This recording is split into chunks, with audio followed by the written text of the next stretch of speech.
support my Muslim neighbors. And the reason I'm doing that is because I believe it's important that we welcome our newest Somali Muslim community neighbors. I don't know of any group or anyone else in the city that has made any attempt to do so. I parked my car out front with a sign on it for months this summer saying I love my Somali neighbors.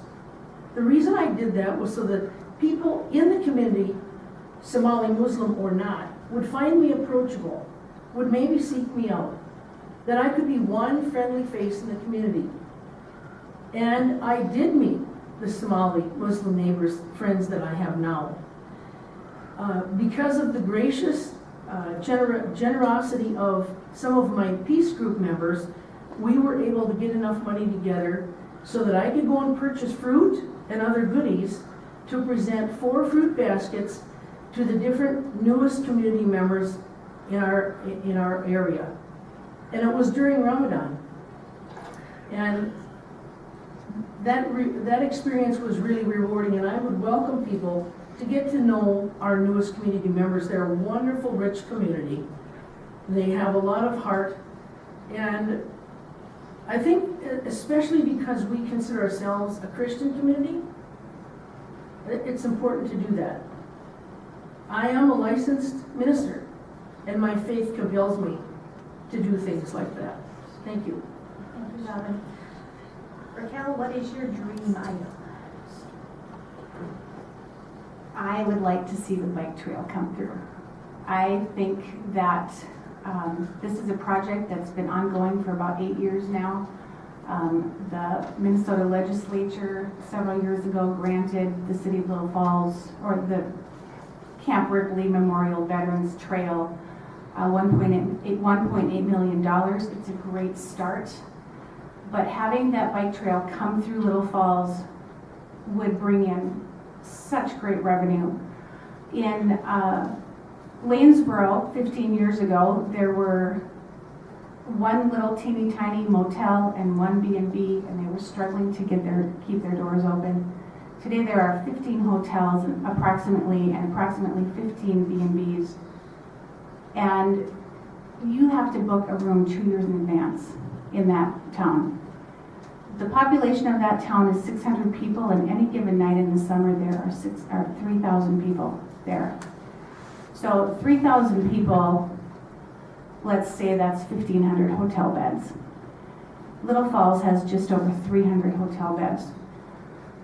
This year, the lodging tax that was brought in by hotel room sales, just reached $125,000. If we had 600 hotel beds, that tax would be $250,000. If we had 1,500 hotel beds, which seems like a lot, but if you have that many bikers coming through, you need them. We're talking $625,000 just in lodging taxes. And that's just with the number of hotel beds that were full. You know, if we were 80% full, if we were 100% full, we would be looking at close to $900,000 in lodging taxes. That doesn't include all of the other revenue these people come in. When these people are traveling, only 18% of their budget is spent on lodging. The other 80+%, they want to spend downtown. They're not going to big box stores, they're not going to malls, they're going downtown, and they have 80% of their budget to spend downtown. Restaurants, shops, attractions, that's where they want to spend their money.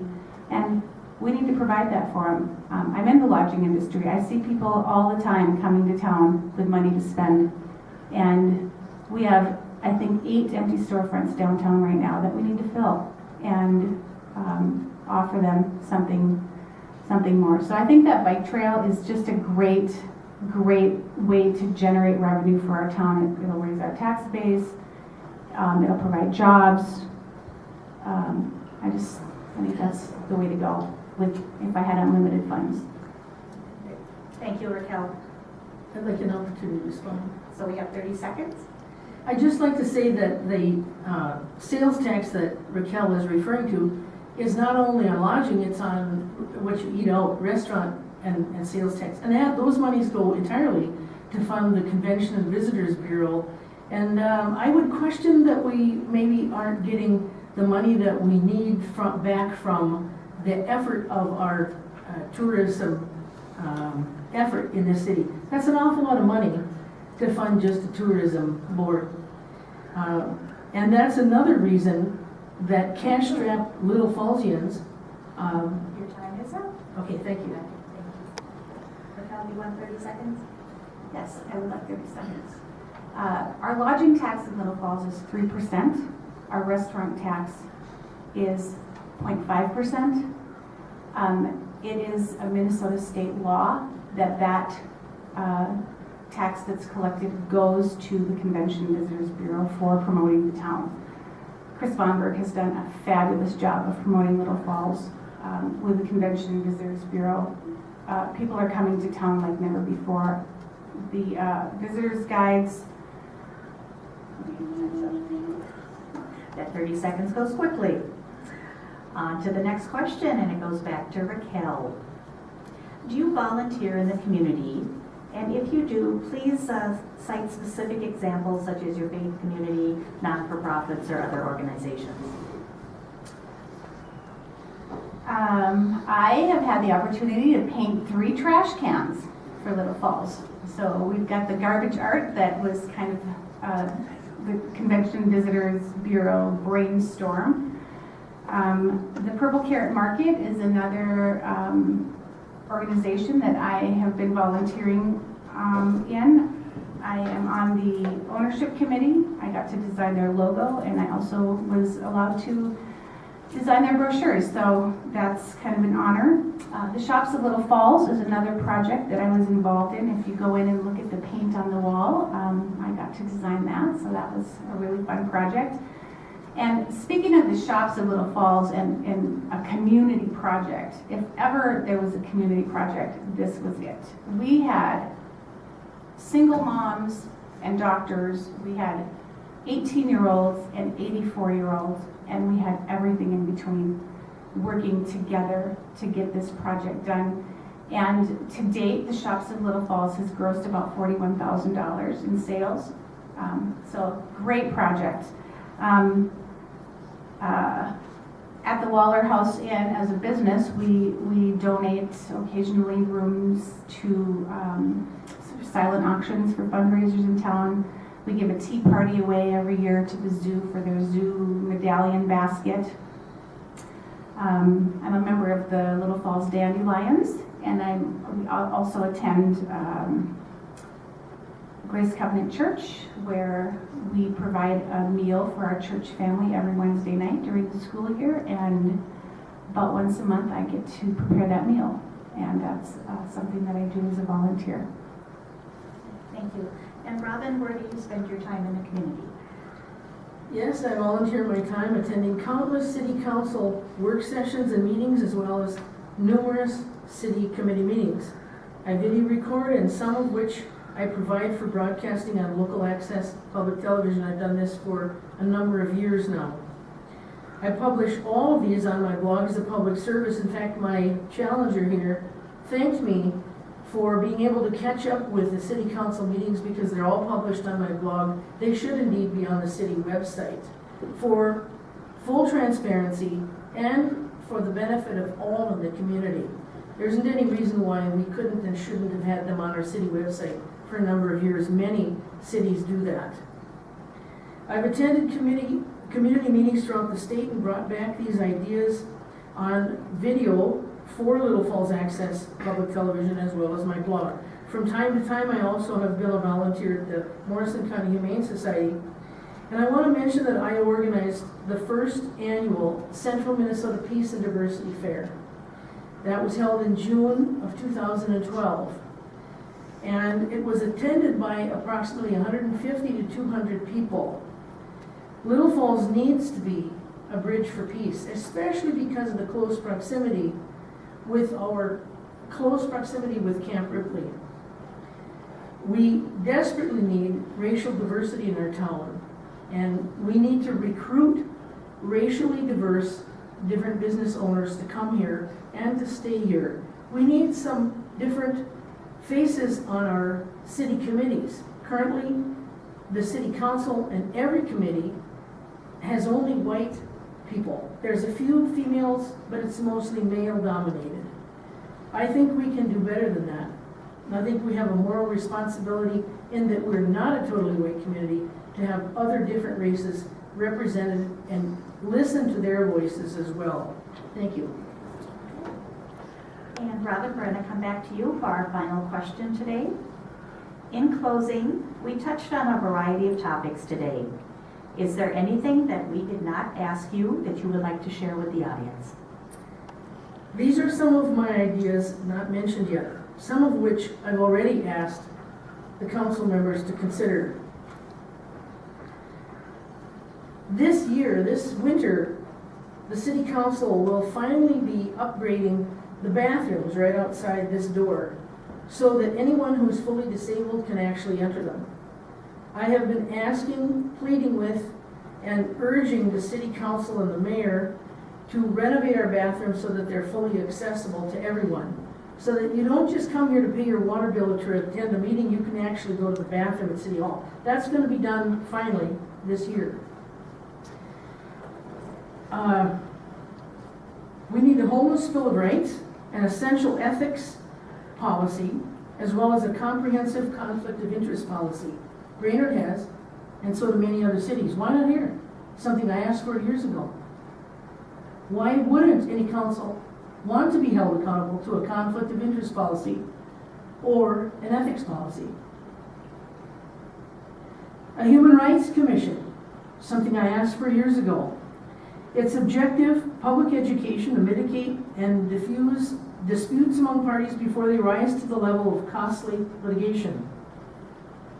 A citizen advisory panel chosen by lottery, not appointed by the mayor. Currently, all committee members are appointed by the mayor, which reports monthly to the city council. Overnight camping in La Berger and Mill Parks, something I asked years ago, to keep the tourists in our town once they come here. Rent-to-own local housing, low-income housing. People take pride in home ownership. They also pay taxes in, which increases our tax base. An end to taxpayer economic development funded grants to prop up private business. From Charles Marone, a planning engineer and influential national authority on creating vital communities. Communities need to stop thinking they can import prosperity by attracting a big employer to town or undertaking some massive project. I agree with his belief that a more effective strategy is a bottom-up investment, and that risky, low-returning projects too often become expensive boondoggles that haunt the community for decades. Also, full transparency and open government, an end to selective law enforcement, an end to selective city ordinance enforcement, recruitment of racially diverse business leaders and residents, and fair, unbiased reporting from the official city newspaper, the Morrison County Record. Finally, I would like the chance to become one of the few Little Falls City Council members knowledgeable about and dedicated to the principles of the United States Constitution. I can't be bought. You did just 4 minutes. Thank you, Robin. And Raquel, your closing comments?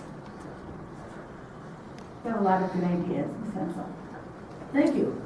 I think I've already touched on kind of where my passion lies, and that is in the tourism industry.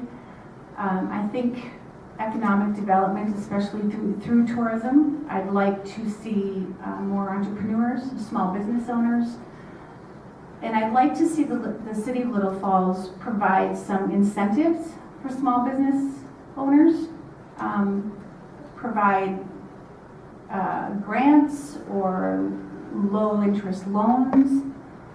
It's easier to borrow $1 million than it is to borrow $30,000.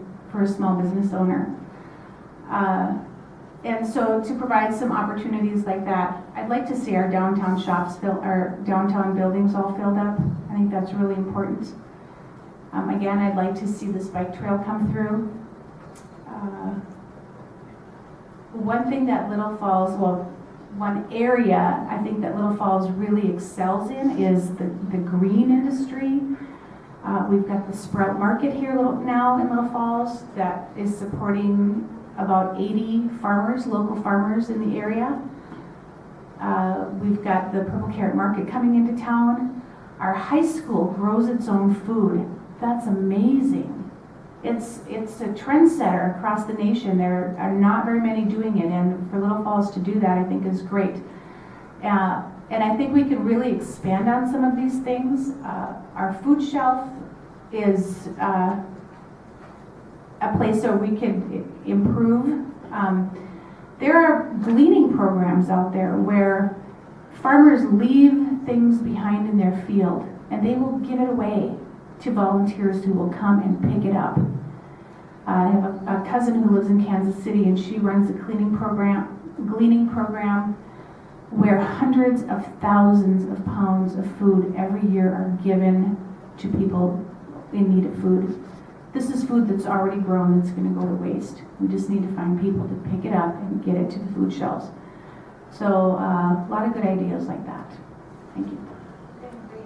We want to thank Robin Hensel and Raquel Lundberg for being with us today, and remind our listening audience that Loren Boyum, the incumbent, was not able to be with us today due to scheduling conflicts, and we tried numerous times to find a time and a date that worked for him. We also want to thank Great River Television. Mark is here with us today recording this for rebroadcast. And we also want to thank the City of Little Falls for allowing us to use this facility today. The Chamber encourages you to be an informed voter on November 8th. And if you have questions for our candidates, I suspect they would be open to those immediately following this session or any time at your convenience. So thank you for being with us today, and thank you to the candidates. Good luck to both of you.